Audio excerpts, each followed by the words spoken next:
So the next one, which I'll make a start on, is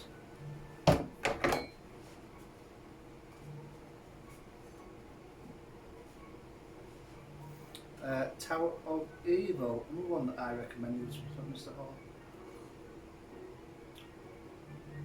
This is definitely all studio based. Without a shadow of doubt, it's studio based. The only bit that isn't is quite obviously it's stock footage of the open sea, and in the distance there's an island with what looks like a lighthouse on it. They obviously never left the studios, which I'm guessing is Twickenham. But the opening titles, it starts off with zooming down onto supposedly fog-bound island. Poking out amongst the clouds is a lighthouse. Well, it's quite obvious, even to the trained village idiot, that this is a model in a studio. But I would say the Tower of Evil is, don't let that fool you. I know this song. I know this song. I think it's Death and the Maiden. It's from The House That Drip Blood. Yeah. Don't let. It's a B movie. It's Tower of Evil. Pure and unadulterated and unashamedly, it's a B movie. I think it was probably done by the same person who did Horror Hospital, which I think is Richard Gordon. But Tower of Evil is just an absolutely fantastic B movie, borderline C movie. It's just, I'll give it a solid 7 out of 10.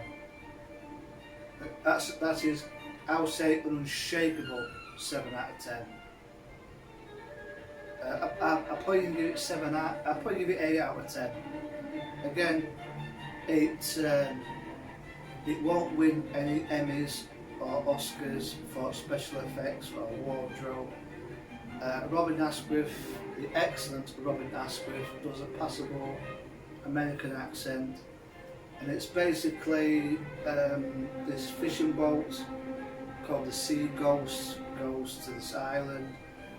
They find this boat, and inside is a traumatised Candice Glendenning, who's also in The Flesh and Blood Show by Pete Walker and Satan's Slave by Norman J. Warren. Beautiful actress, very good actress, Candice Glendenning. Anyway, they search the island and find behind the door, impaled on a golden ceremonial spear, is the late Robin Asquith, and they find all the dead bodies around. So it's sunk back to, this is probably Snape Island. Then they snuck back to the mainland. They get together this team, which involves a bit of a love triangle of sorts. Couple trying to have, who should have a divorce but aren't for whatever reason. So there's a bit of a acidic taste there. But they're the team that's going to go to Snape Island, an archaeological team, because they've recovered the spear and it's something with a god or something. So they go back to the island, and bit by bit, a bit of sexual tension, and then there's flashbacks to what happened to the people who got killed, and then what happened to the previous occupants starts happening to them, until they realise that one of the fishermen who brought on the Sea Ghost knows this, and that's a character called Bron, which I explained later, a hilarious sex scene, which was described to my mate Jeffrey Hall. Look like mine is 20-inch cock. You don't actually see any genitalia of the men. But The sex scene is just absolutely hilarious. More later. Alright, just checking some basic information about the film. Is Innocence for the Dam. Apparently it's rated 15. 1972. Now on 27 minutes.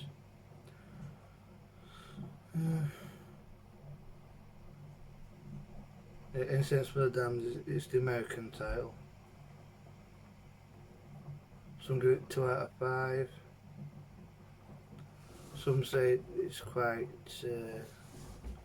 choppy and quite boring.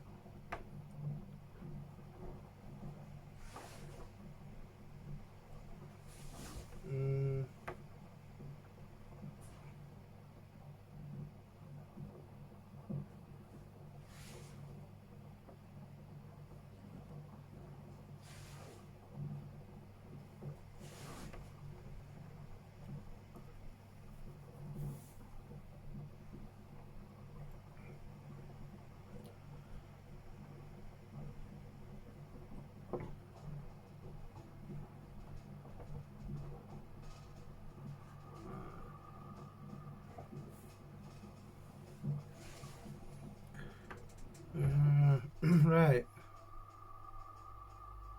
Apparently, yeah.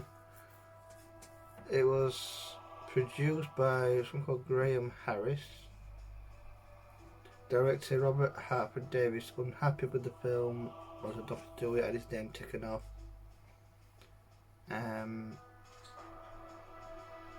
It stars Patrick McNee, Johnny Sicker, Madeline Hind. That's probably who played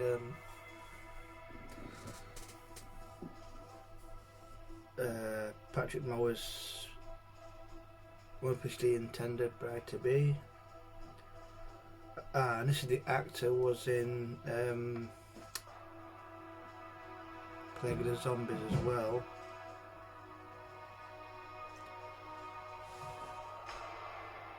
Alexander Davion with Peter Cushing and a cameo by Edward Woodward.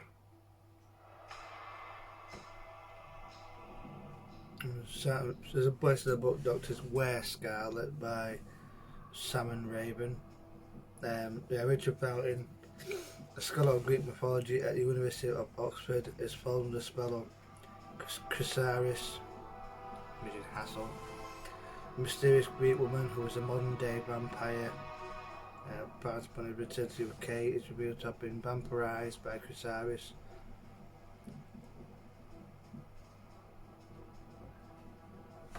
And I missed this one.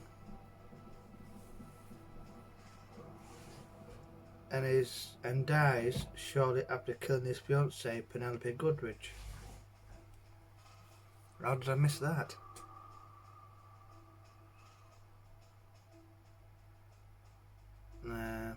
Davion is on the phone office, and Bob Kirby is Johnny Secker as a coloured chap, good actor. And Major Derek Longbow McNee's British military attaché has to help him find Richard. But he's also, when we get to him, he is in a catatonic state.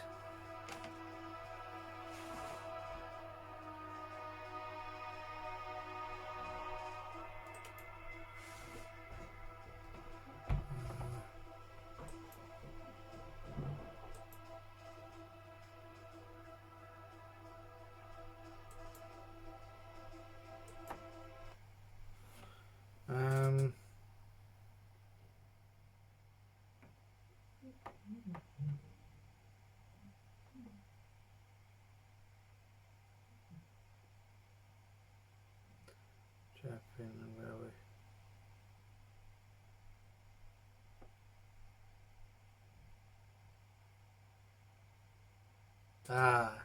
That's where I probably missed it.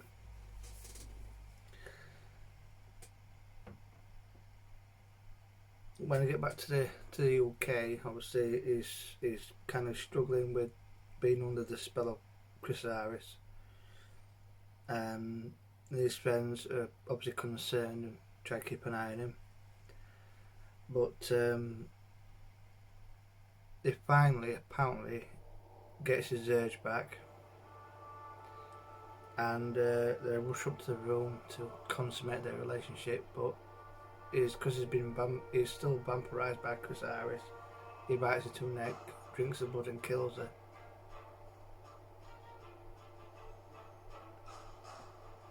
Because he's now a vamp. Then he flees across the rooftops with Bob in pursuit.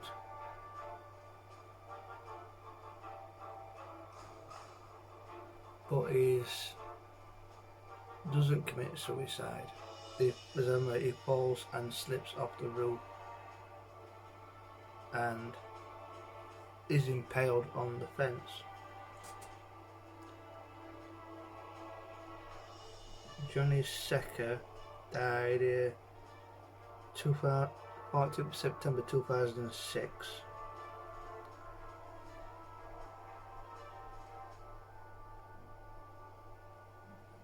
Alexander Dabrion, he died September 28th 2019.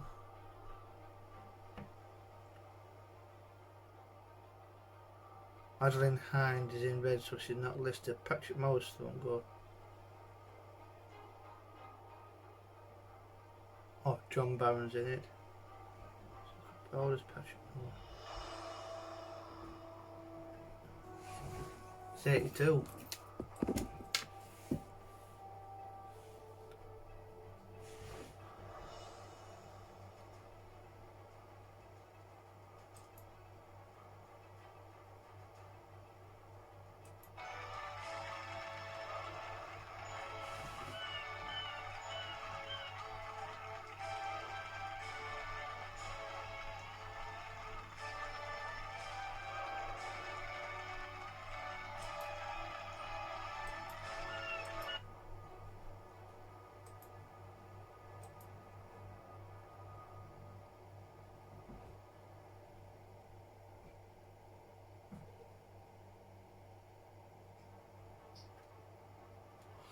So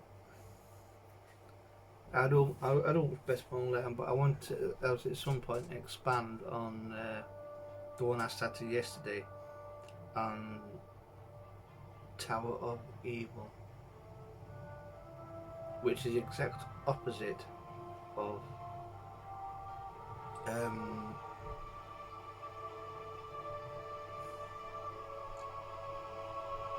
Bloodsuckers, i.e. Incense for the Damned, as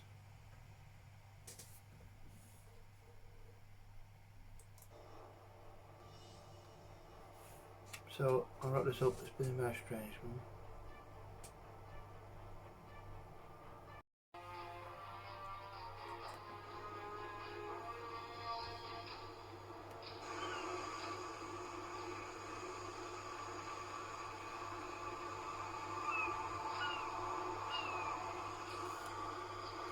Right, so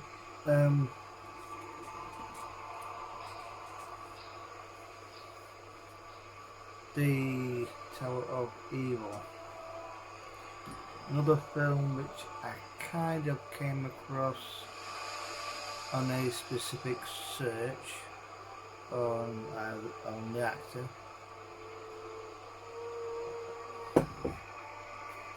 Robin Asquith. I only got Robin Asquith in a film which is probably covered by many people, called Horror Hospital. I believe one of the people, Richard Gordon, who was a major player in getting Horror Hospital going, was a big part of Tower of Evil. And the first thing that you'll notice is it's done by a company called Grenadier Films, probably no longer in existence, and it zooms down to it's like a night sky to this lighthouse, which is shrouded in a thick fog, but a low-lying thick fog. as it's just the top of the lighthouse is poking out. Now it's quite obvious that this was done on a really, really tight budget. But as it zooms in, you can clearly see it's a model. It's in a studio. And then next thing we see is an engine powered wooden boat called the Sea Ghost approaching Snape Island. They find one woman who has got some scars but is obviously deeply traumatised. I mean, severely traumatised, in absolute abject terror. As I said it probably in the previous video, which I'll stitch this on, this was done the first one done yesterday, but we've seen difference anyway. They find the remnants of what they can surmise is the rest of the party that this woman's with. Oh, yeah, take it back to the mainland. Anthony Valentine is one of the doctors in this room, was trying to use a pair of what were like disco lights on a stand to try and get her into a trance where she can reveal what happened. Because they suspect that somehow she had the power and the strength to drive the ceremonial golden spear right through Robin Asquith's body, impaling him to the door. And this Candace Glendenning woman, very beautiful,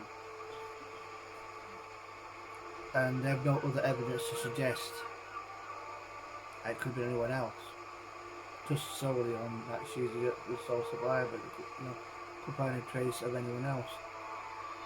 But because of this spear,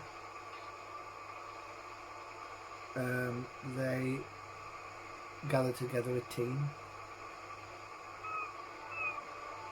to go to the island because it's something to Greek mythology or Norse mythology, and there was a god which was associated with fertility, and then it ended up being associated with satanic worship. So they reckon that a king must be buried there, there must be artifacts there in the foundations. So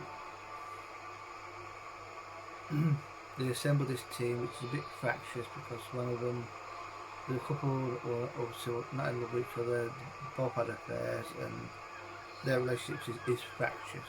She's a bit flirty. So they head over with the same fisherman who found the survivor, and his bloke looks like a 70s stud-muffin character called Bron,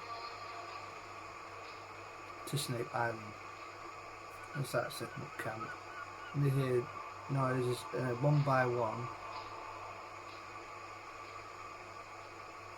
Well, I think at some point, some point during the hypnotherapy sessions, Candace Glendenning reveals in a series of flashbacks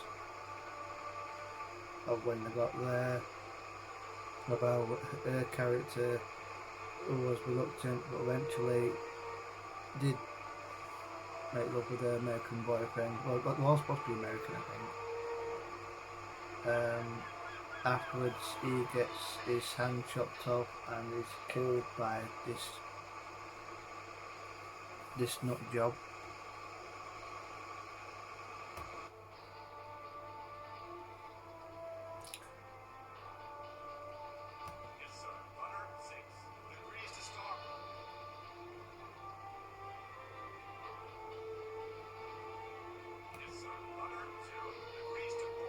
And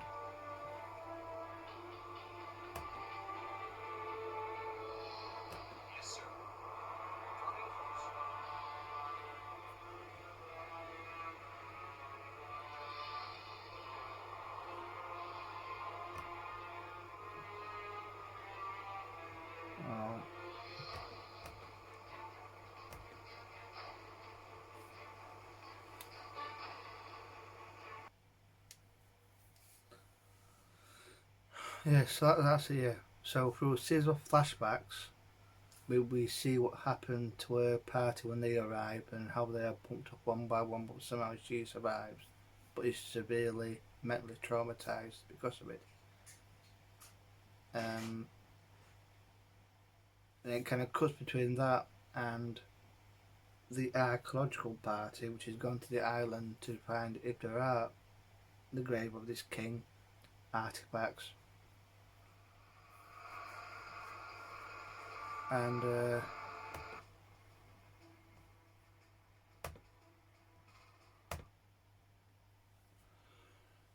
including Derek Foles from Heartbeat, and Yes Minister, and Yes Prime Minister.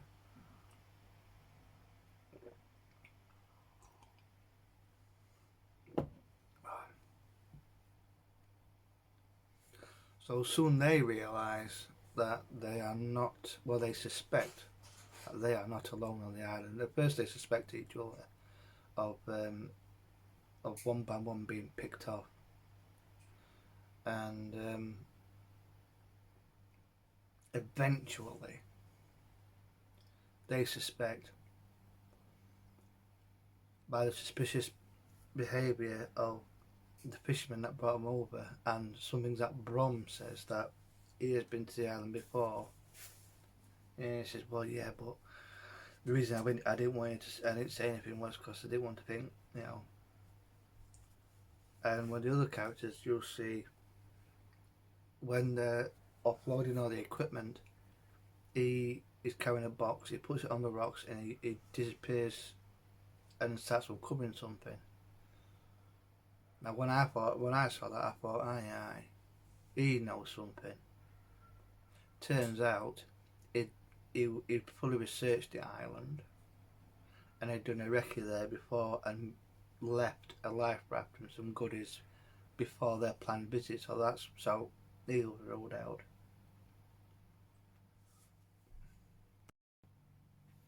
Um,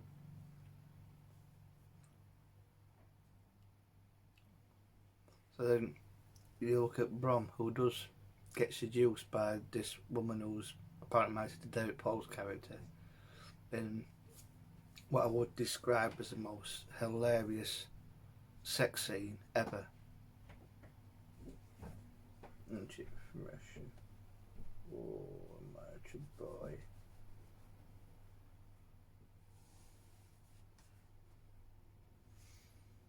There's been another character played by Jill Matthews, um, and she looks at him and goes, "Well, what are you waiting for?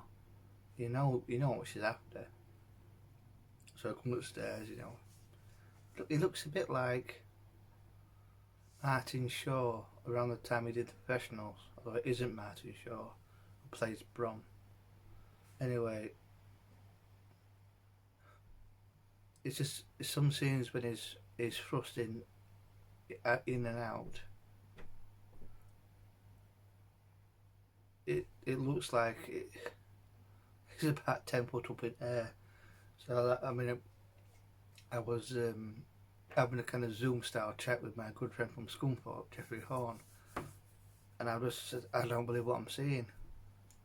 Oh, it'd been a long time since I saw the film, but I quickly got I turned the camera around so Jeff could see, and he was absolutely in stitches. It is, I suppose, they couldn't have no actual physical contact. It'll be a bleed porn movie, but it must be twice the size of Lexi Impaler. But I suppose you get the idea what they're up to. But really funny sex scene. Um,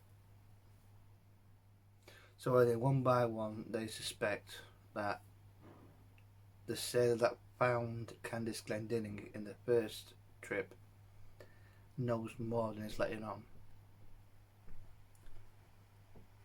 Eventually, he lets on that his brother Saul and his wife Martha and their young child, Michael, um, lived on the island for over 20 years, away from all madness, but they were never really had a happy life. It was all abject misery, and that their boat was found wrecked and smashed to pieces on the mainland, and they suspected, although nobody's ever found, that they had perished to Davy Jones' locker. Although,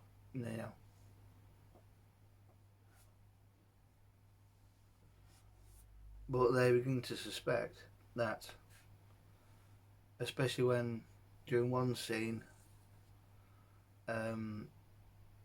one of the characters comes into the gloomy lighthouse and sees a rocking chair in action.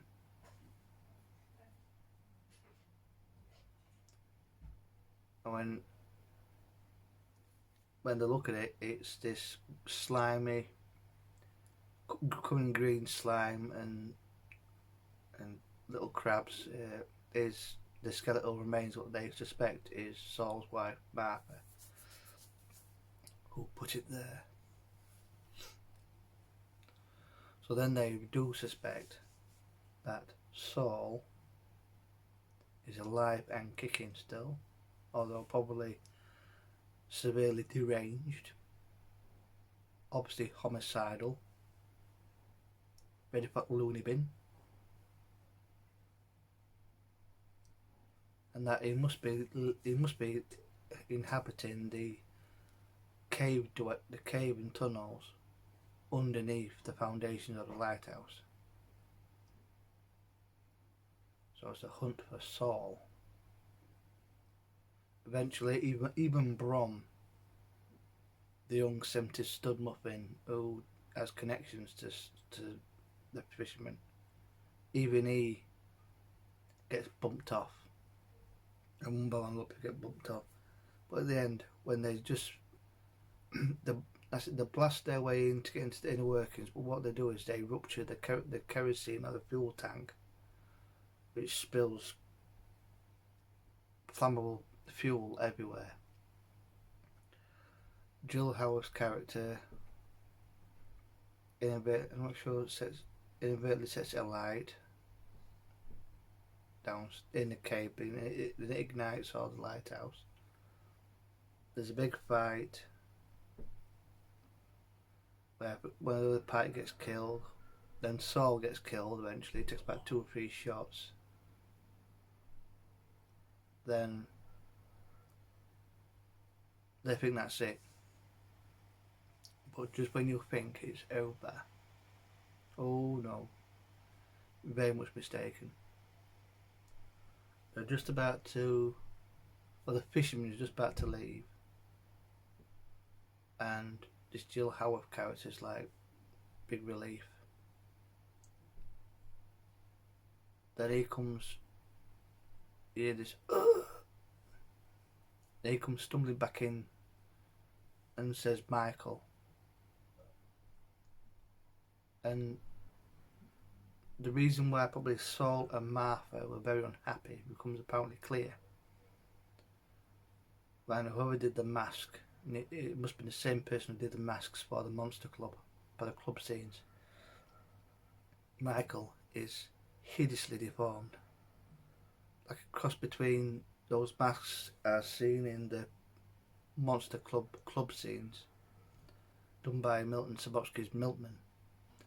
It looks like something between that and like a smaller faced version of the Goody mutant from the Goonies. And because anyway, he gets it alive and he dies, and that's it. The survivors, I think, get into the life raft, which the other bloke had already put to the island about a week before this archaeological party turned up on Snape Island. Some call it sexploitation, but at the time it was.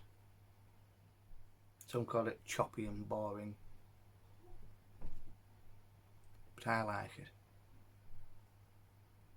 it's total opposite ways. Like Incense for the Damned, i.e., Bloodsuckers, is quite clearly a lot of it is done on location, with probably some scenes in a studio, but not that much.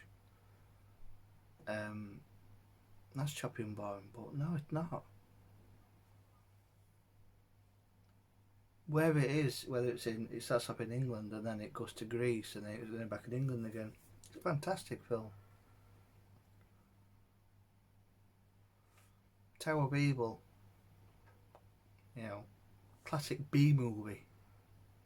I mean, it is pure B movie. They won't win any they won't win any awards for special effects. I mean, not even a BAFTA. But it don't matter. It doesn't make it a crap film. There's some modern multi-million-pound Hollywood remakes that was absolute shite. To me, give me Bloodsuckers, aka Incense for the Damned, Tower of Evil, and the only horror hospital, even Dark Places, Fear in the Night, Demons of the Mind. Um, Even ones from America, The Car, Jewel, which I remember. It's not really a horror film, I know that, but anyway, that's kind of. I will probably do a different angle of Tower Evil later.